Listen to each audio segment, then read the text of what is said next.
Meeting of the City Council of the City of Victorville. And the first order of business is public comment. I do have a card. Frank Abeta.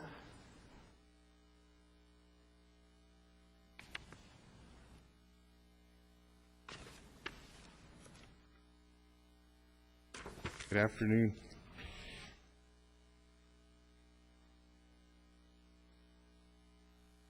Hello, my name is Frank Abeta. I work for the city 12 years. I've been laid off for about 6 months. I would like to present a suggestion for your consideration. The suggestion is a rotating layoff plan. In this plan, a group of people that are laid off would come back to work before their 18 months are up. Then another group would be laid off. The layoff rotation would last as long as needed. And then when the city's economy gets better, everyone gets to come back. That way, no one has to worry about losing their job or benefits permanently. I think this is a more fair way of doing the layoffs if they are inevitable. If we all pull together and cooperate, we can get through these tough times and nobody loses. Thank you. Thank you.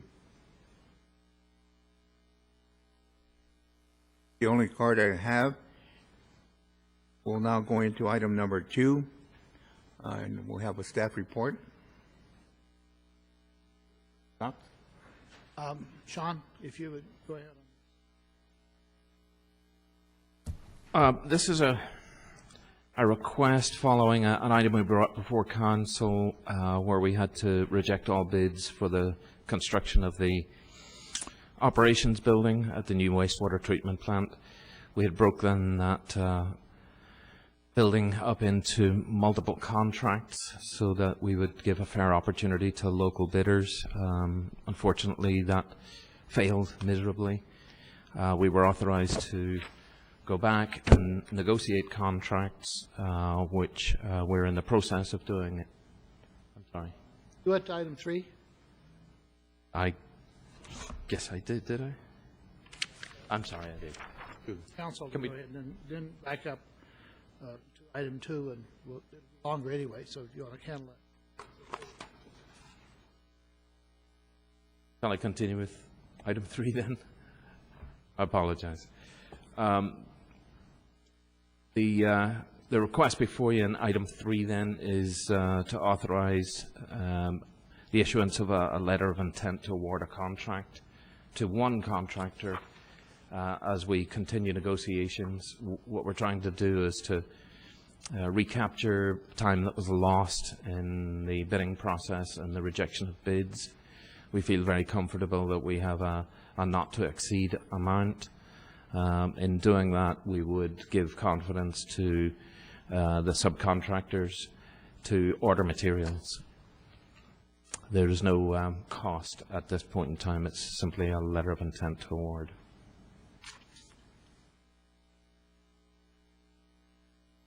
Move the item.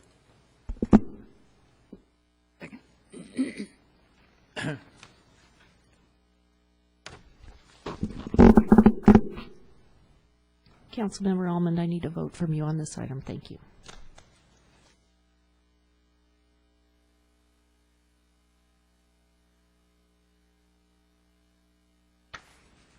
Mayor and Council, in regard to agenda item number 2, staff give you background that I know you already know.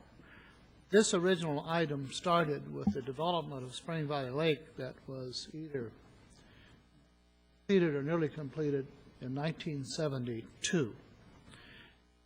At that time, a part of the northerly road around the northerly portion of Spring Valley Lake showed a curved extension toward Apple Valley and a curved extension toward Victorville. And the intent was that there would be an east-west road that would connect Apple Valley with Spring Valley Lake, Victorville with Spring Valley Lake. And the original subdivider of Spring Valley Lake was required to put up funds that was held by the county in trust for some years for the completion of the roadway. Victorville at that time began to set monies aside and studied a lot of alternatives, which I remember distinctly, but I doubt that we even have records to show.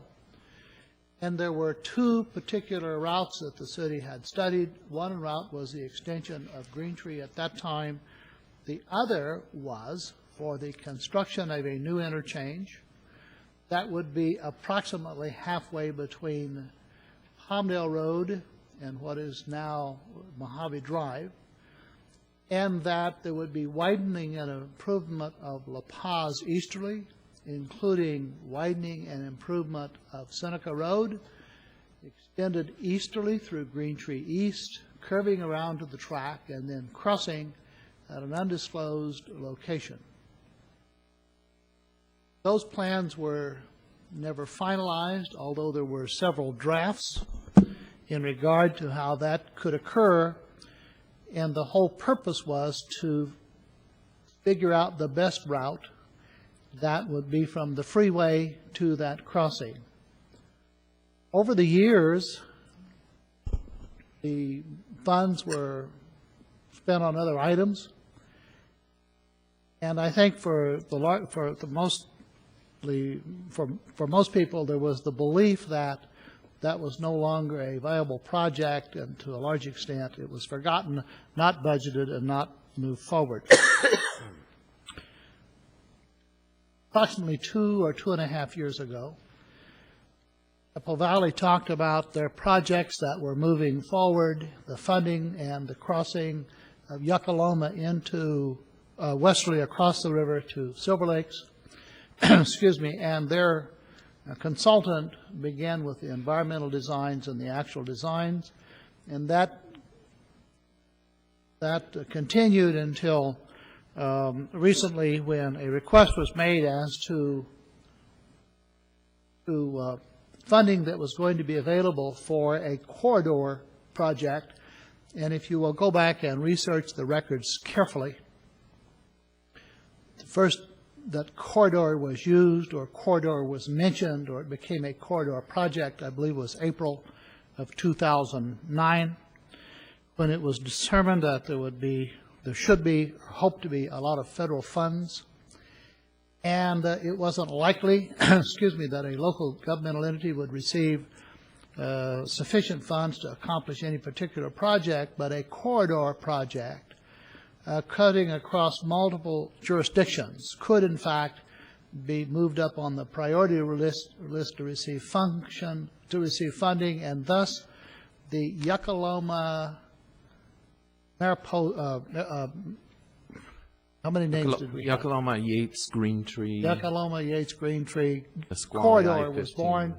An application was made for funding, which did not occur.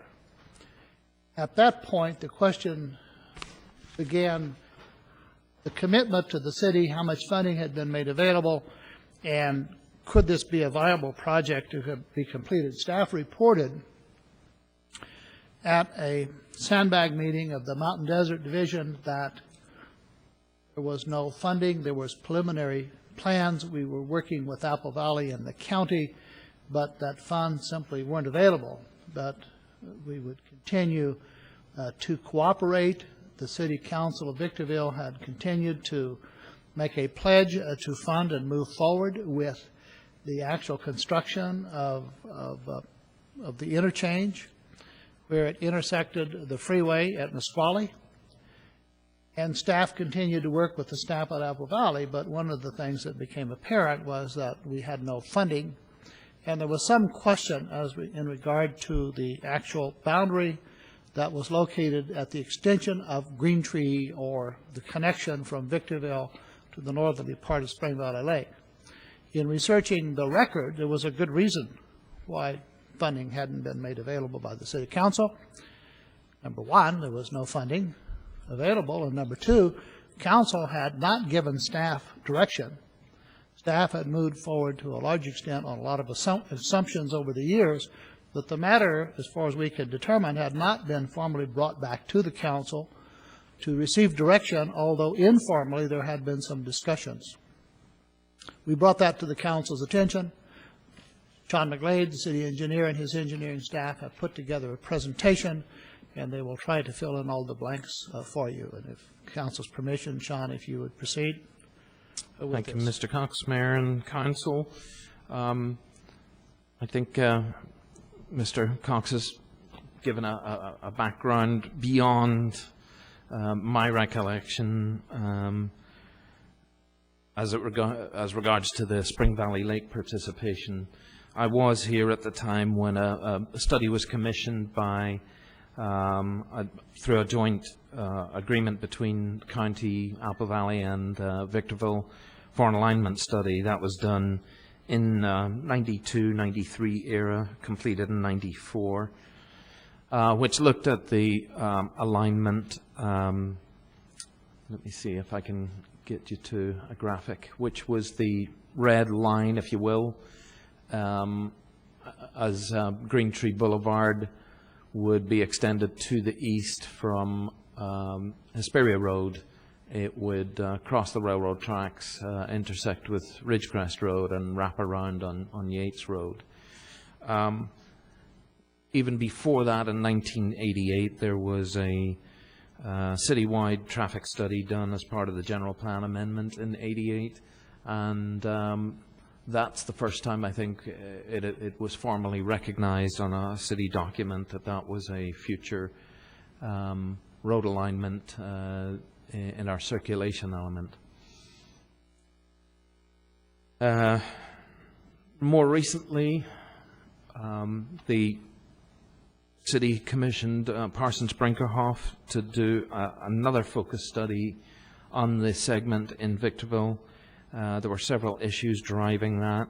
One was we believed that what ASL had looked at was maybe a little bit, the location of the bridge crossing the railroad was maybe a little bit too far to the north. The further north you go at that point, the more the tracks separate, the longer the bridge becomes. And we felt it would be good to take a fresh look at it and take a look at keeping the bridge more southerly so the span would reduce. Against that, the alignment goes into a lot more earthworks on the east side. The study was completed last year, and the alignment was shared with the town of Apple Valley and then became part of their CEQA study, the environmental document. Just to remember, as Mr. Cox mentioned, the recent reference to the whole project as a corridor. If we take a look at that, the various segments of that corridor would be the La Mesa-Nisqually interchange, the Nisqually Road widening, which is completed. Hesperia Road widening, it's a 4-lane road today. It is master planned to be a 6-lane road for that portion between Green Tree Boulevard and Nisqually Road. Then really the subject of this portion would be the Green Tree Bridge and the Ridgecrest. Beyond that, in the county, it would be Yates Road, then the bridge that crosses the Mojave River, the Yucca-Loma Bridge, and then Yucca-Loma, the widening of the existing road over to Apple Valley Road. In this aerial photograph, we're kind of depicting those segments and relative costs so that you get an overall picture of what this is attempting to do. Additionally, at the very bottom, we're also showing a future plan to widen the Bear Valley Bridge over the BNSF railroad tracks. That would be another added benefit, but it's not part of the corridor project that's being referred to. For the La Mesa-Nisqually interchange, we just want to make sure that nobody forgets that that this is actually current construction cost, $62.7 million. For Sandbag to participate in the funding of that, the requirement is that the developer share, which is 50%, be provided by the City of Victorville. There is a nexus study that was completed and approved that showed the respective shares of the communities, and the breakdown of that for that 31,350,000 would show that Victorville at 24.7, Apple Valley at 6.1, and $500,000 from the County of San Bernardino. To bring it right up to date then with the town of Apple Valley moving forward with their preliminary engineering and the environmental document, they had hired a Dockin Engineering to do that. It gets to the point where in their schedule they are nearing the completion of the environmental document. To be able to do that, there needs to be a decision made on there's two alternatives in the, let me just flip to that. There's two alternatives in their study work, in their environmental document, A and B. A would be the orange colored alignment on the south, and the purple colored alternative B to the north. The reason for that shift in alignment was to avoid some dwellings that are along that alignment A. Those are the only two alternatives that are being carried forward in the environmental document at this stage by the town of Apple Valley. This alignment does connect to Green Tree Boulevard. Backing up again, the other thing that needs to be considered is that the schedule that the town of Apple Valley has is anticipating an approval of the environmental document. If you look carefully at that slide, I don't know how well it comes up on the screen, it would be the fourth row with the yellow at the end of it, and they're anticipating mid-April approval of the environmental document. As I said before, that would require that an A or B alternative alignment would be selected.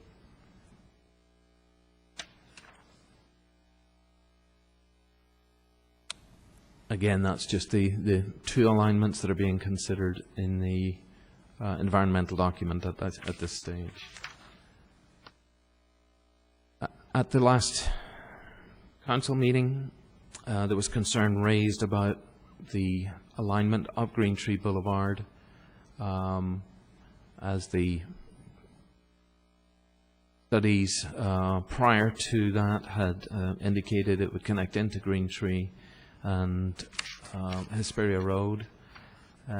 We were asked then to go and take a look at other possibilities.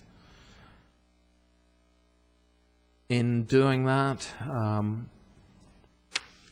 we actually took a drive out to the various locations and depicted that on this particular slide. The first one would be a variation on the alignment of Green Tree Boulevard as it exists on the east side of Hesperia Road, depicted by the red dashed line. The point of connection to Hesperia Road would be at the Terra Linda location. That is going through an area that currently is in the County of San Bernardino. There are many parcels that would cut through. There are topographical challenges with that. But in the bigger scope of things, if it's the city's desire that would be annexed into the city, a lot of what's out there would be demolished. A lot of the earthworks then could, for large big box buildings, that earthworks then could accommodate a road much better than just trying to follow the existing terrain that's out there today. In talking with Keith Metzler, he is certainly not opposed to this red alignment. My fear looking at it first was that it was going to bisect an area that would be viable for big boxes that would be rail served. Looking at the blue dashed line, the darker blue, that would try and leave that area open by immediately turning south after crossing over the railroad tracks, paralleling the tracks, and then aligning with Terralinda to go west to connect to Hesperia Road.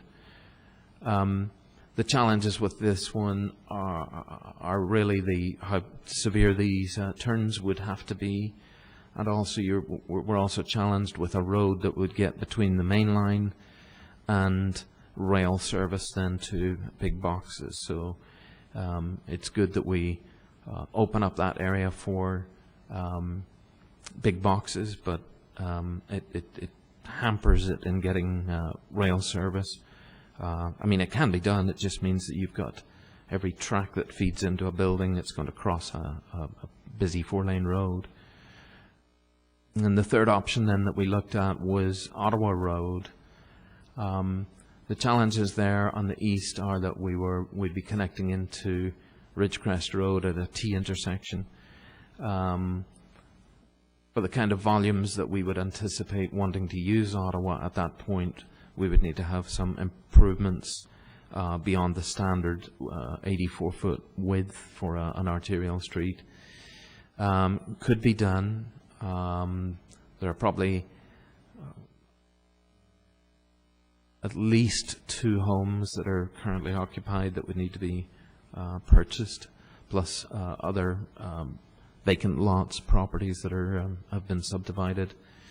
The Space Center project, which is located north of Ottawa and west of the tracks, is designed such that it would front Ottawa, being a 64-foot width street.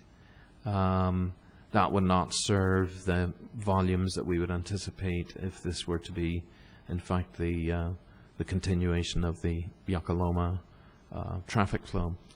That would cause probably another 50 feet to the north to be taken from the Space Center site. It does have benefits in that part of Ottawa is in. It would intersect with Hesperia Road at an intersection that was already planned to be signalized. There's no development on either of the corners at Ottawa and Hesperia Road. So again, the ability to get in multiple turning lanes remains. The bridge over the railroad would need to accommodate a railroad spur as well as the drainage channel that parallels the main line. But we believe that bridge is going to be no longer than the bridge contemplated in the existing project that's moving forward in the environmental stage. Those were 3 options that we got an opportunity to look at. Without enough time, we have not been able to get into a very detailed assessment as to be able to quantify the costs associated with each of those. And with that, I would ask for any questions. We'll do the best we can to answer them. And questions? Well, there's going to be some questions, but I'd like to go back to the option map. You sure. Press that one off. Okay. Basically, the red and blue, dark blue one there, each one winding up at the head of the Terralinda line there. Yes. In a perfect world, we'd like a bigger piece of real estate for Keith to work with in terms of bringing it down. But the fact is that red line, would there be any opportunity for an on-off street there, or is it envisioned not to have that at all, that it just simply slides through there and goes to Hesperia Road without any access on either side of that red line? No, I think it would be very viable to have access. Well, the other point of that would be then you wouldn't be able to throw a 1 million square foot building down, but you'd certainly have some very valuable real estate there in terms of the access to the freeway and that well, even if it breaks that parcel up. So, yeah, it might be a trade-off there. And then the blue line, basically from an engineering point of view, the red and the blue line pretty much do the same thing. You've got room to make your turn like you like to do, or is it what? The blue is a very contrived radius at each one of those turns.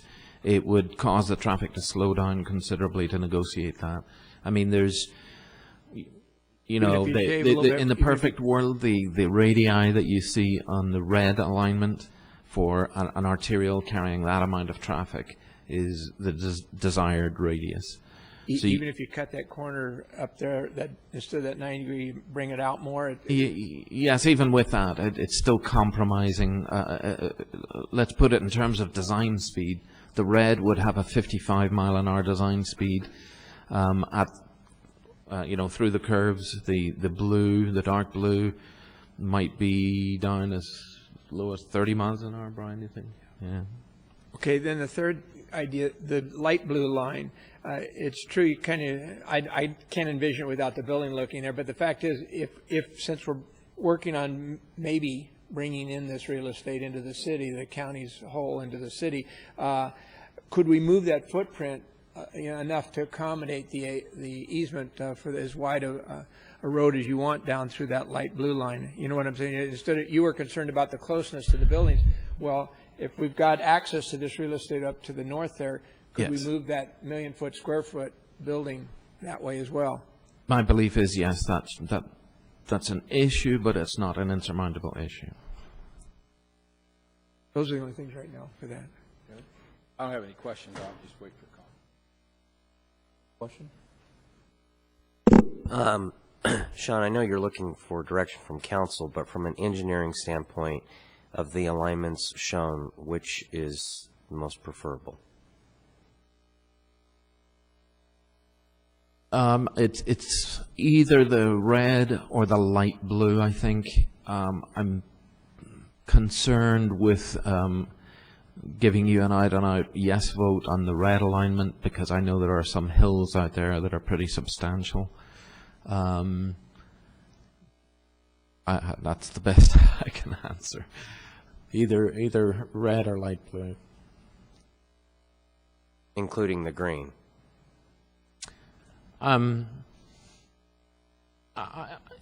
If given the concern of City Council, there's no question that there's going to be traffic added up to the Green Tree 7th intersection.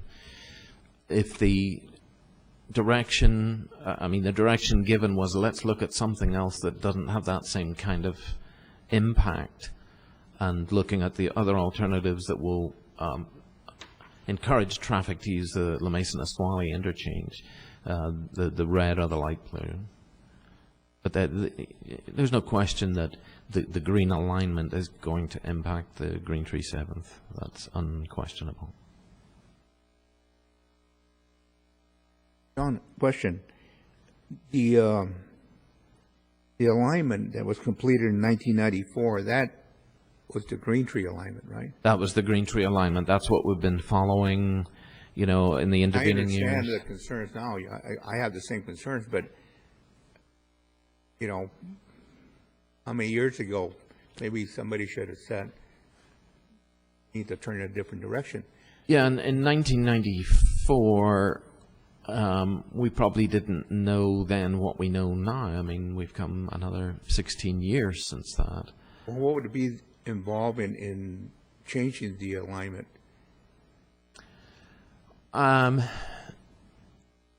Well, obviously there is going to be an impact to the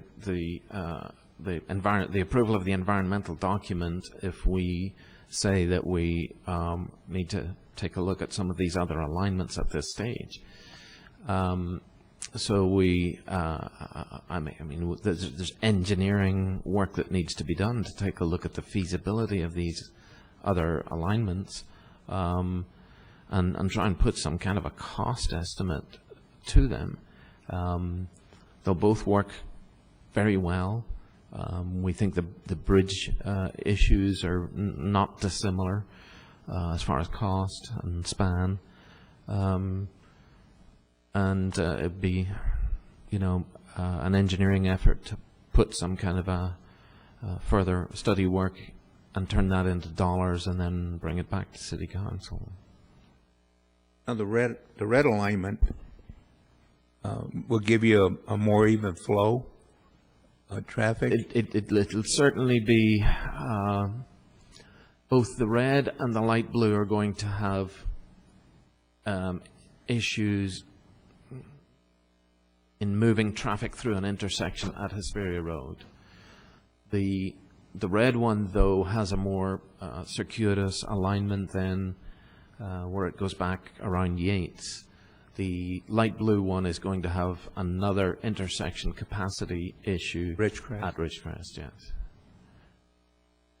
Any other questions? Well, you talk about, but the Ridgecrest, there's a 90-degree turn, and then the red line, there's a 90-degree turn. So one way or the other, you're going to have to deal with one of those, right? Well, as traffic would flow from Yakaloma on the green alignment, Yates turns into Green Tree. Ridgecrest would then be a T intersection on the outside of that curve. So the only 90-degree turn on the green to red alignment would be at Hesperia Road. I'm not even considering the green one in my mind. So I'm talking about the red would turn into the green as you go east over the tracks. okay.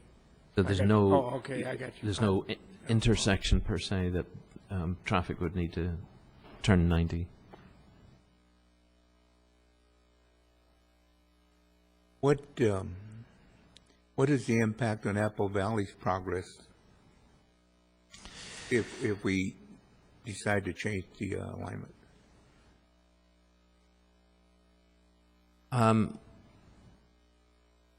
The environmental currently only considers the Green Tree Boulevard connection shown in the green color. To move forward with the approval of the environmental, it's basically going to take the agencies involved then to adopt that as the route. My belief is that that's not necessarily the end of it. There could still be further study work done. I'm just not too sure that we can talk out of both sides of our mouth, so to speak. Approve an alignment.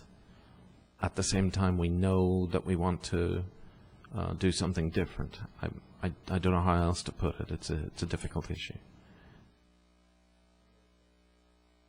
Well, Mayor, going back to your question, if we were not to approve this, we'd basically be killing Apple Valley's project from a timing standpoint. Do they not have to obligate money by June of this year? I know there was something about having to start spending some of their bond proceed monies. Mr. Cox may have more insight into that. I'm not sure.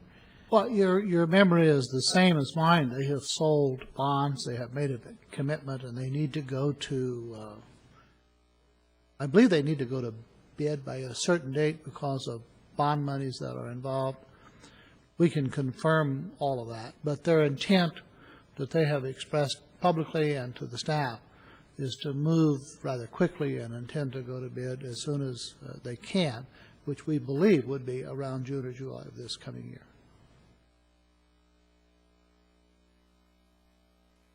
I have to say, in looking Oh, no, at... not this coming year, of this year, 2010, That's right, yeah. June or July of this year. Sorry. I have to say the schedule that we presented for you here, as we look at it, number one, it looks ambitious to us, and number two, one of the big unknowns, as we know from our experience on the La Mesa-Nisqually interchange, that is not shown in the schedule here is the right-of-way acquisition. That could severely impede their schedule. Where did you have the nexus study, Nisqually, here with the dollar amounts for our interchange, but down here in terms of this sharing, the $500,000, is that specifically for Nisqually or is that for this corridor? No, it's for the La Mesa Nisqually interchange. Okay, okay. I was lost on information. Yeah, Okay. I'm sorry. What I wanted to do, I wanted to make sure everybody remembered that there is cost sharing that's already been established for the La Mesa Nisqually interchange. We haven't got a cost-sharing breakdown on the corridor yet, per se. Correct. That's not something that would kind of come with the next stage in the final design stage. Then that's something that could be better analyzed as far as who should pay for what. Okay.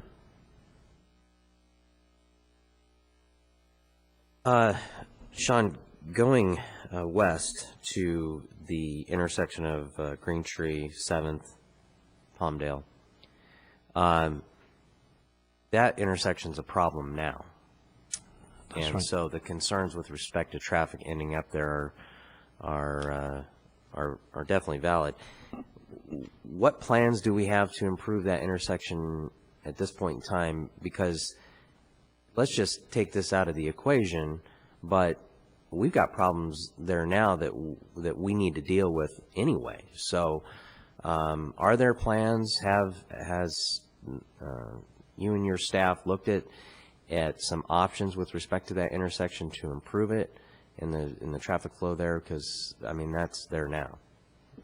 Kind of embarrassing because we did spend quite a bit of money on that intersection, if you remember it, when it had the pond there. Green Tree Boulevard did not align properly with Valley Center Drive to the northwest. And that work was done in anticipation of the additional traffic that was going to be coming when the Green Tree Yucca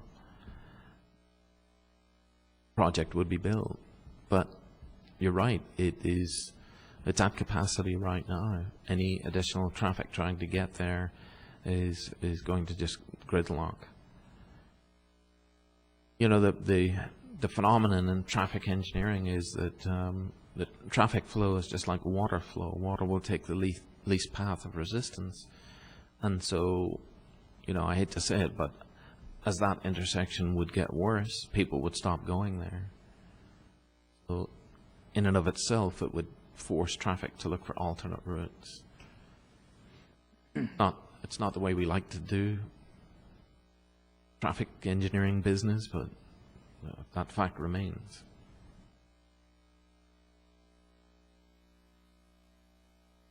Questions? Comment? Well, looking at the alignments that you've presented tonight, I probably would put the Ottawa configuration as my first choice, Terra Linda, the dark blue, as my second choice, but pretty close to Ottawa. The red alignment is my third choice, and the green alignment as no choice for me. We want to be good neighbors to Apple Valley, and if there is an alignment possibility short of the green line that would be least disruptive and hurtful to their project status and their project schedule, I could change my votes based on that kind of impact. But, the primary beneficiary of whatever alignment we ultimately select is going to be Apple Valley. And while I'm eager to do whatever we can to be a good neighbor to help Apple Valley, I shudder at selecting an alignment that's going to become problematic in terms of traffic flow and is going to result in burdens, undue, what I call undue and unnecessary burdens to the city of Victorville. You mentioned that the dark blue is contrived, and I think your major concern is the radius where you turn from a southerly direction to a westerly on Terra Linda. And I think that's a legitimate concern. But I want to point out, we got some of that stuff right now. The road alongside AFG Industries, as it comes easterly to the tracks, has a tight radius. And you talk about slowing to 35. You can't take that radius at 35. I drive that frequently. And so while it may not be ideal, I think this is one of those situations where we may not be able to design to purest traffic flow, traffic circulation standards and have, to a certain extent, compromise.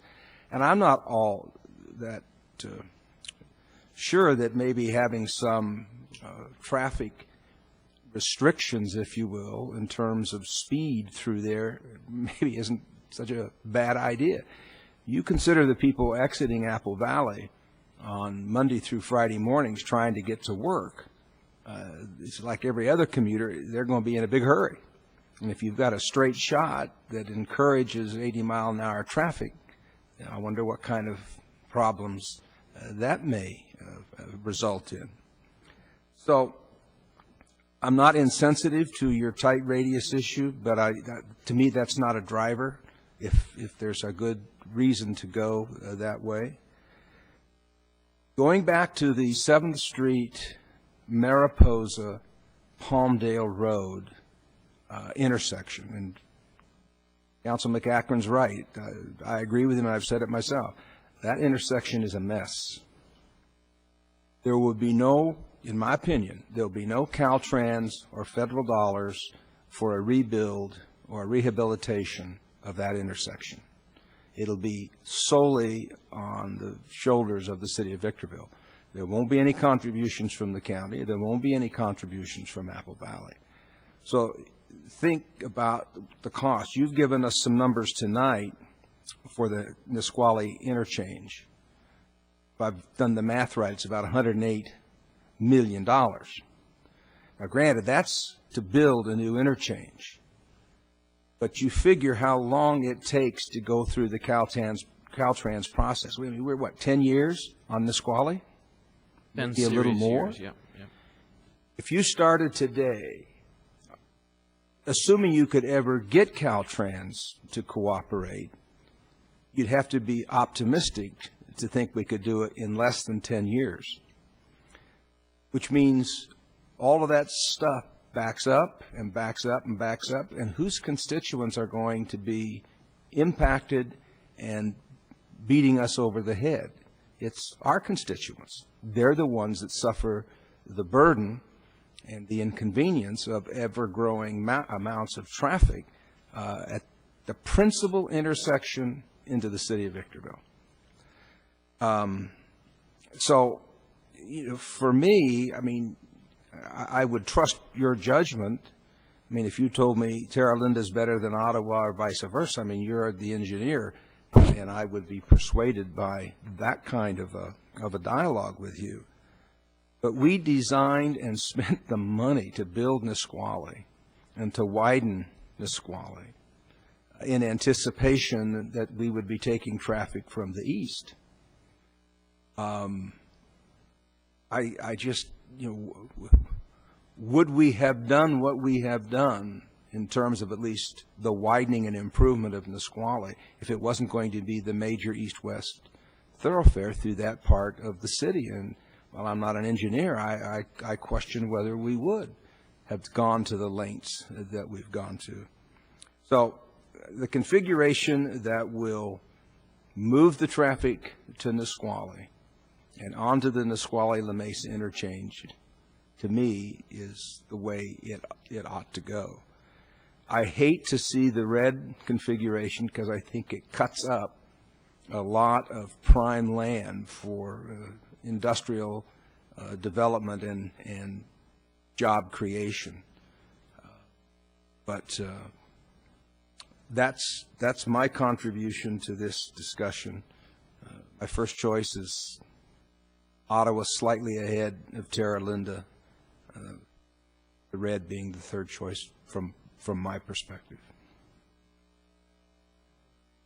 Pretty much echo what Councilman Caldwell said, except he did flip me over. Sitting here, I was going to go with the red second and the blue. My first choice would be Ottawa, the blue, if we can do that, and I'll let you deal with the interchange up there on Ridgecrest. But second choice, I didn't think about it quite from the idea that maybe a slowdown in the traffic would be a good thing on there. You know, well posted and the driver's conditioned to that. So. With that argument in play, I would put the dark blue line as my second choice. The red line is my third choice, and I don't have any choice on the green line. That to me is a non-starter. I will never support the intersection being at Green Tree Boulevard. So that's the way I see it on the projects. Would be in that order. We haven't got to the discussion of sharing costs, but that would be the route issues that I would go with: light blue, dark blue, red, in that order. That would be my choices. Well, because I'm our representative on Sandbag, I've actually been looking at this for the last several months. Assuming we didn't have the problems on Green Tree that we do, and at the intersection of 7th and Green Tree and Palmdale and Mariposa, you know, I think the obvious option, the best engineered option, would be green. But I'm not all enamored with the dark blue, just because of what Councilman Caldwell indicated and talked about with respect to Industrial Boulevard turning into Silica. That's, I don't know how that occurred, but it is a mess. You really have to slow down there. And with Ridgecrest built out the way it is, bringing the traffic all the way down to Ottawa, they'd have to turn right, go to Asperia Road. That gets them the closest to Nisqually and makes the most sense. So in a perfect world, assuming we didn't have traffic problems on Green Tree, I still think the green alignment makes the most sense. But understanding that those problems on Green Tree are not going to go away, they're only going to get worse. And it appears we don't really have any solutions other than for traffic to cause traffic to go away. I think Ottawa's the best alignment. My only concern is, should the council choose that alignment, what does that do to Apple Valley? Because in no way do I want, and I don't think any of us here, want to hold Apple Valley up, assuming that their timeline is accurate and they're going to be able to move forward that quickly. You know, I want to make sure that we are a good neighbor and allow them to do whatever it is they need to do. To me, the cost of the Ottawa has got to be substantially less than what the projections are now, just because you don't have all that earth moving that you're going to have to do with the green alignment. And we, in essence, have Ottawa somewhat built out. So the cost has got to be substantially less and would make the most sense from the city of Victorville standpoint. So. I also agree that Ottawa would be my choice, my first choice. I really don't have a second or third choice, because looking at this, if the dark blue, you're cutting a road right by close to the railroad track, and if you're going to using industrial out there and doing disperse, I think that would be a problem. And then the red cuts in through a lot of parcels there that you would have to take down. So my choice would be the light blue. However, looking at, you know, all the work that has been done, and since 1988 or 1994, the green has been the alignment. We need to readdress that with that. I guess everybody's in agreement with the blue line, light blue line. But again, voicing Councilman McCracken's concerns about Apple Valley, I'm concerned about that too, that we not impact them negatively in any way.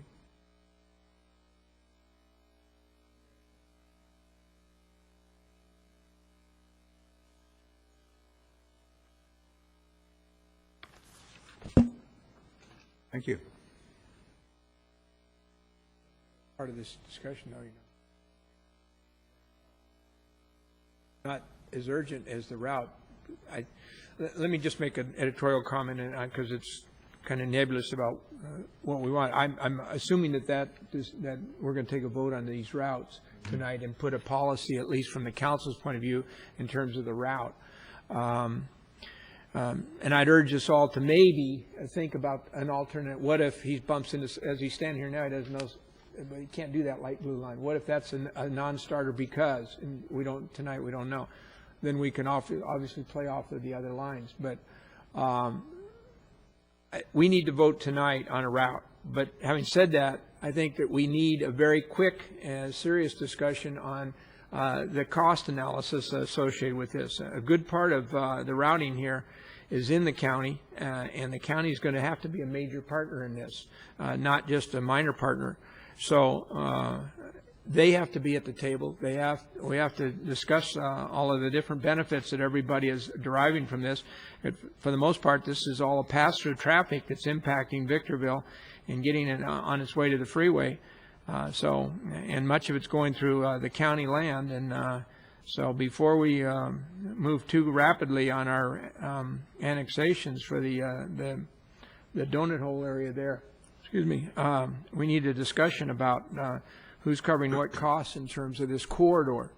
That's mine, and I'm not going to back away from that. And I'll be very upset if we're in front of LAFCO and we haven't dealt with this funding subject before we get to that point in time. So I'd urge us to take a vote on the route tonight, and then I'd urge us to set up a very quick meeting within a few weeks with the county, Apple Valley, and Victorville sitting at the table in terms of discussing the number of miles and benefits associated and trade-offs or anything else, the magic that the engineering department and economic departments can visualize into all of that. There was a request for this cooperative agreement. So how is that going to mix with the change in alignment? The request was for the county and Apple Valley and Victorville to enter into a cooperative agreement for the final design of the green, if you will, as part of the contract that Apple Valley already has with Dockin Engineering. That's what has initiated all of this. I don't think we're asking the council tonight to make a decision on what alternate route. I think those are alternatives that we have in the past week taken a look at that has some merit. But certainly each one of them, my recommendation would be, if council wants to look at these alternatives, that they be studied individually and a comparison rather than selecting just one. My belief is that could be done relatively quickly, and then design could commence on one that would be selected thereafter. The complication is that it holds up the environmental process for Apple Valley. Well, part of the environmental work associated with the green, Victorville's area of responsibility anyway. Correct. I thought I heard somebody say that we weren't looking, I don't know whether they means Apple Valley or they mean the county or the county and Valley together, but that they were looking for some kind of a commitment from Victorville that we were going to participate in this project, or we were going to commit ourselves to the project. As far as the environmental work, as it gets to a crossing of the NSF line, certainly that applies to any alignment that the city would opt for. And it does not, in and of itself, as I see this, impact on what Apple Valley's doing. Apple Valley would still cross the Mojave River. Environmental work to get from the terminus of Yucca-Loma across the river to a point of connection in Victorville, all would stay the same. So why would it be a problem if we committed to that part that does not impact on Apple Valley, and then make our own decision about light blue, dark blue, or red? I think that's something that could be looked into. Certainly the environmental document that is moving forward includes Green Tree all the way up to Hesperia Road. It becomes very difficult to start looking at an overall project and cutting it into pieces. Caltrans does not like to see that happen, and it's certainly challengeable under CEQA. That's my understanding. Yeah, but even off what Mr. Kohler just said, even if we decided never to do nothing, you certainly can finish it off by coming down Ridgecrest to Bear Valley Road. Now, that doesn't accomplish anything particularly for that type of a project, but the point is that from a CEQA point of view, if you will, you've got a place for the traffic to go. It's the Bear Valley Corridor. Understood. The project description, though, is not the way you've just described it. It's The a green project tree. description. So that, if we agree to the cooperative agreement, it would bind us to the Green Tree alignment? The cooperative agreement as it currently exists and what Duncan would complete would be the Green Tree alignment.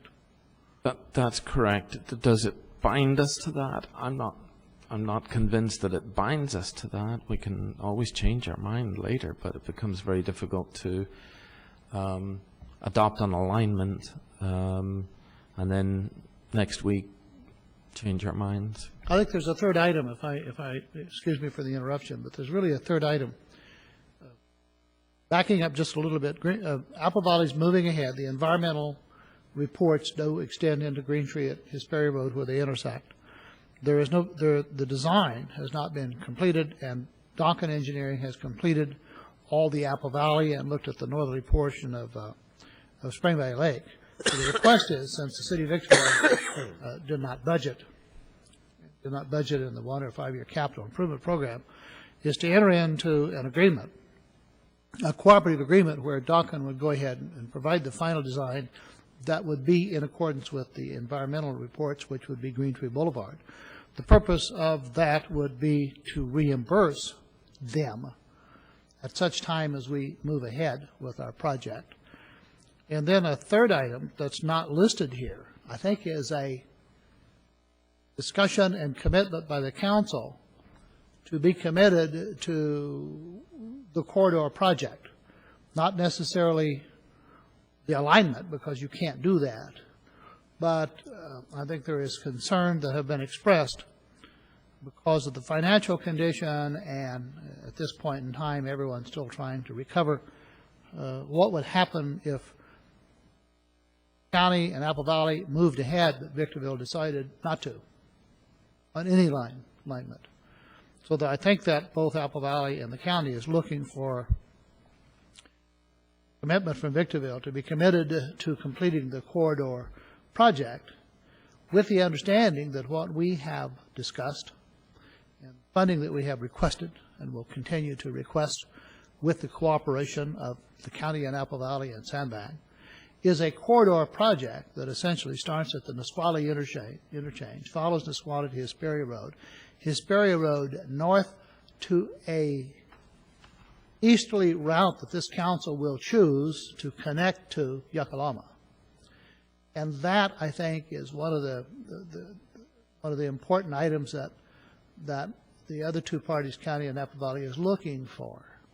Is there a commitment by Victorville to continue to be a party to this corridor to complete it, although there certainly is a recognition that unless there's outside funding, that Victorville's actual capital construction, with the exception of Nisqually Road itself, which is done at $19 million, with the interchange itself, which is to be constructed at I think a cost of $61 million, that the council would not complete those and then stop. So there's a commitment that they will continue on the corridor and will continue to find funding. That commitment would include that we would try to find an appropriate alignment, and then 3, enter into a cooperative agreement with Apple Valley for Duncan to go ahead. In case that turns out to be the alignment, they will go ahead and do the engineering work because the environmental work has been done, and we would reimburse Apple Valley for funding the funds at a point in time in the future when we receive funding for the project. So there's 3 items. I think I don't know how else to word that, but I think in all of the conversations I've had, that seems to be the three key elements of this. Well, based on what Blade and you have just said, I certainly would feel a lot more comfortable with a legal opinion from you as to what the actions of this council do and whether we're casting in concrete irreversible commitment to Green Tree Boulevard all the way through. I mean, if there is possibility that if we agree to that alignment simply to expedite this project, you said Caltrans doesn't like it. Caltrans isn't putting any money in this project. Caltrans has no dog in this hunt. I'm not prepared to make a decision just so we don't step on Caltrans' toes, but I don't want to be cavalier about that. I would need assurances in writing from our city attorney that if we do what is being suggested in order to expedite this, that we haven't bought the farm in terms of, that's it, you're committed to it, you took a vote, and build it to Green Tree. That makes me very nervous. And if that agreement was crafted in the manner in which the three elements to it, maybe that would be the starting point to look at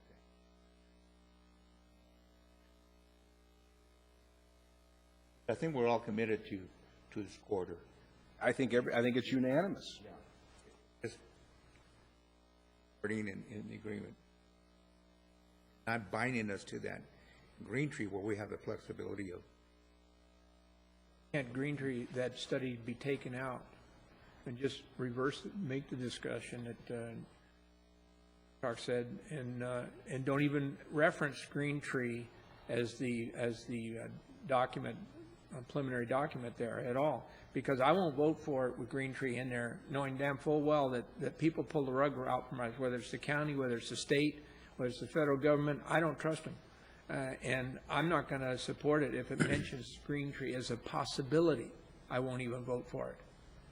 But as I stand here and think about it, there is absolutely no environmental work done on these other alignments, but I'm wondering if that's not something that could be done quickly and then incorporated into the Apple Valley document, and then a selection. Have they looked at any alternatives? I mean, you have to do that as part of CEQA. Any of these routes as an alternative to the Green Tree alignment? The CEQA document earlier, as I described, the only real alternatives that were considered were an A and a B for that east-west portion of Green Tree Boulevard, moving a little bit northerly.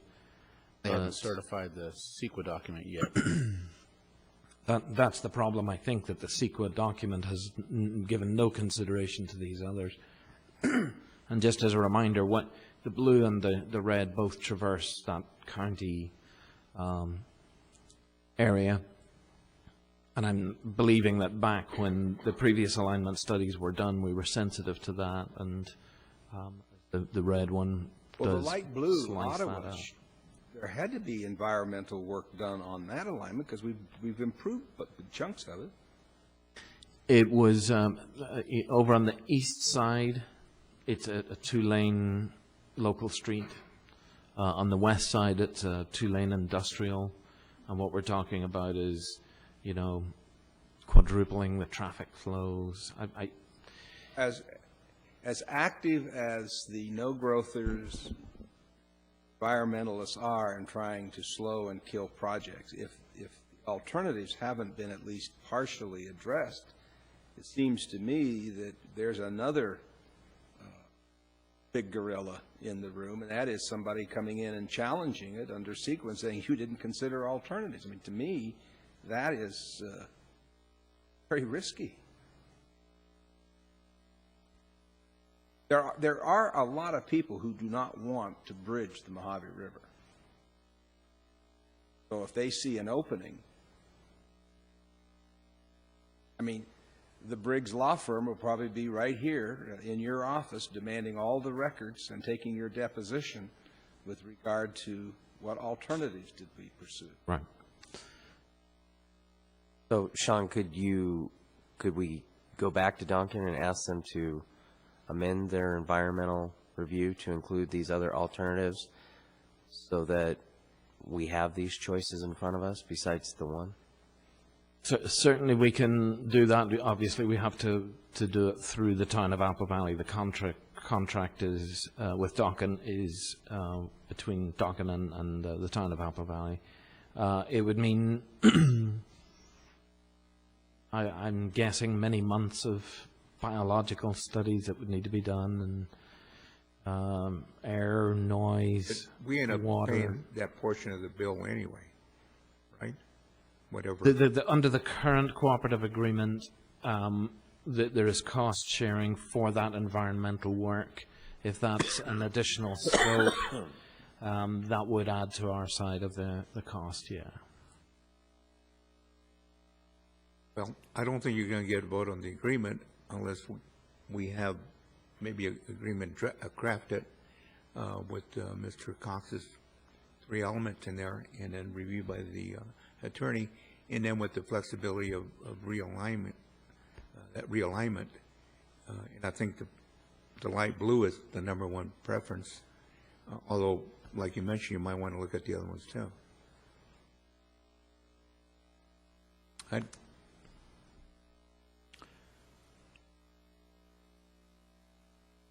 So we'll table this for the next meeting?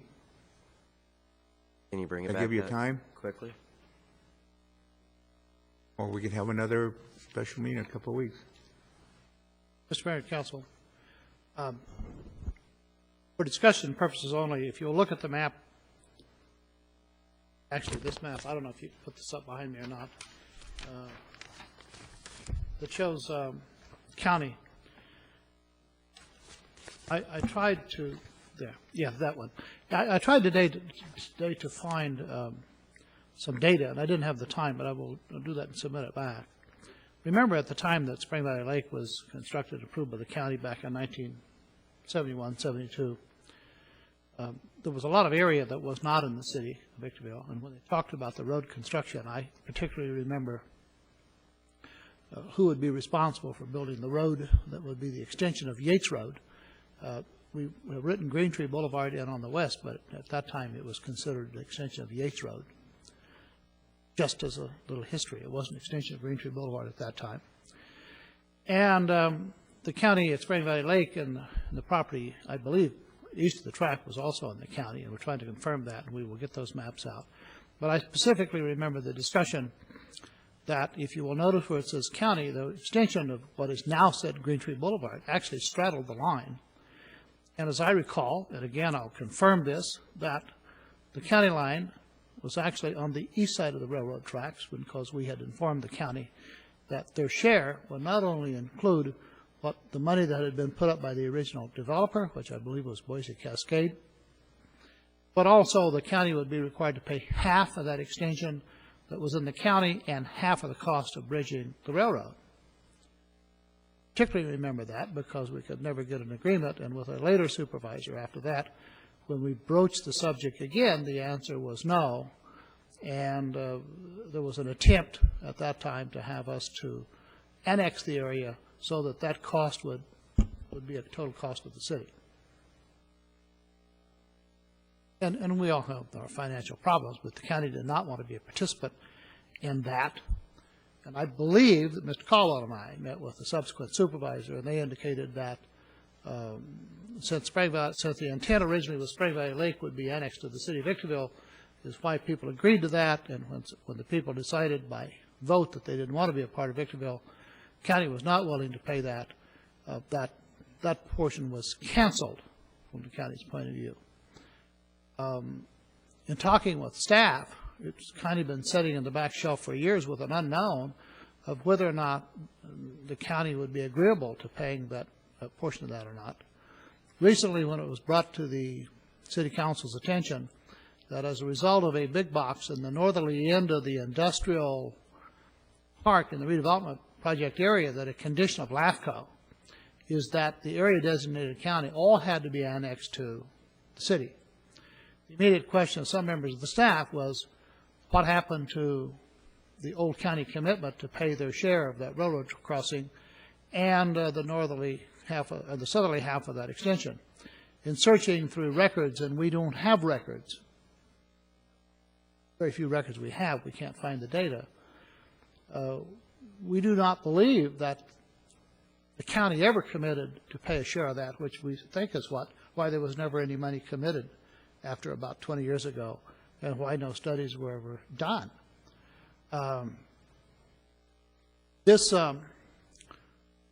now, on A and B, if you will look at the maps, where A moves the road totally out of the county jurisdiction, there was a question, supposedly so it would avoid a couple of houses, but staff felt at the time that that was done specifically to move any obligation of the county from there. There really needs to be a mayor and or a member of the council to meet with the county supervisor to discuss that particular alignment, and whether or not there is any, there it is, and it does show the line, in fact, is east of the railroad track, which meant that normally bridging the track would be half county, half city cost. That certainly seems that that would merit a discussion between the city's elected officials and the county elected officials in regard to the cost sharing on that northerly border. Large dollar amount.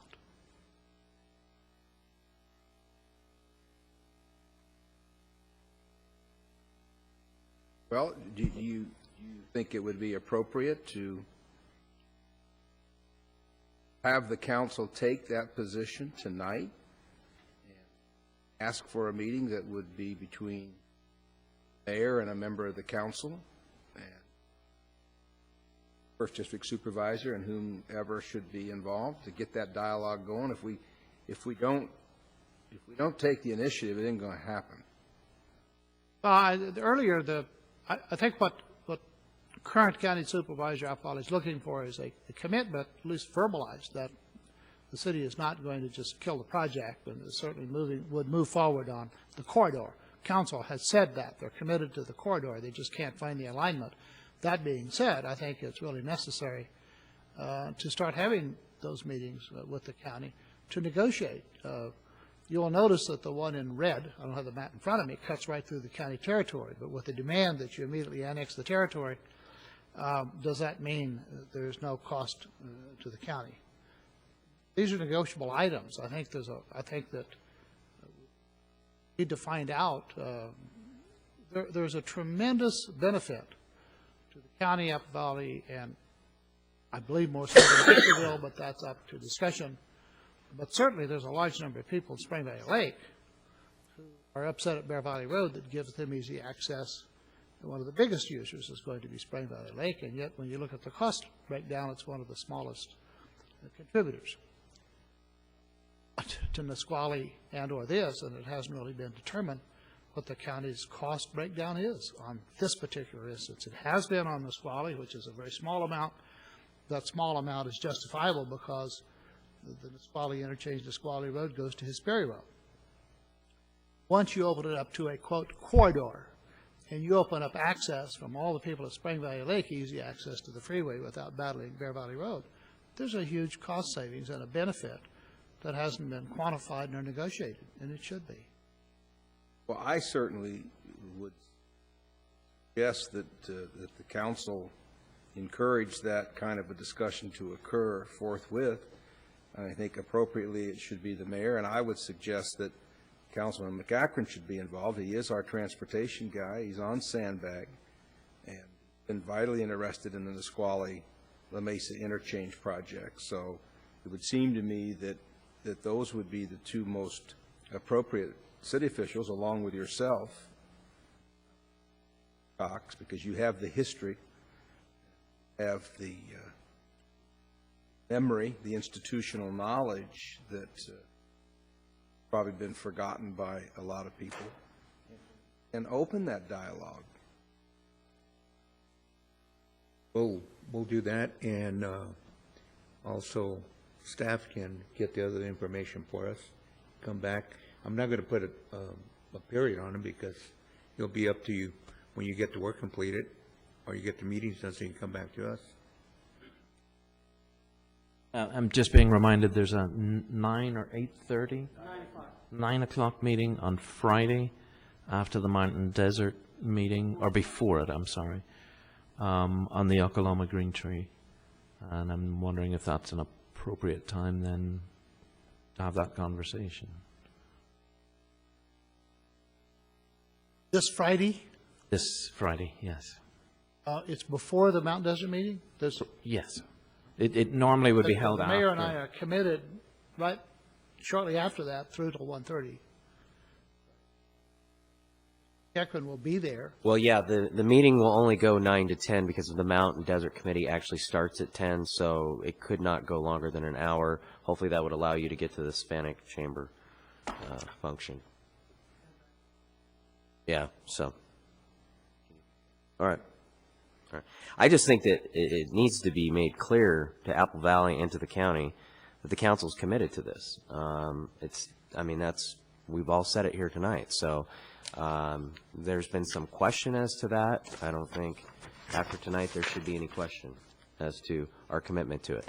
As far as what alignment we ultimately end up with, those other options need to be studied in the environmental document so that a choice can actually be made. The choices that are before us now are not choices that we're wanting to consider, so we need to have those additional choices actually studied and brought back before us. I would echo that to make sure that this council is supportive of that corridor. We just have to look out for what's in our area, how it impacts our traffic. And we now have a closed session.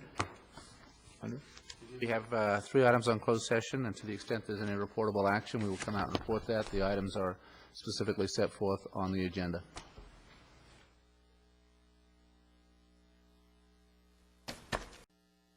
Okay. There is no reportable action as a result of the closed sessions.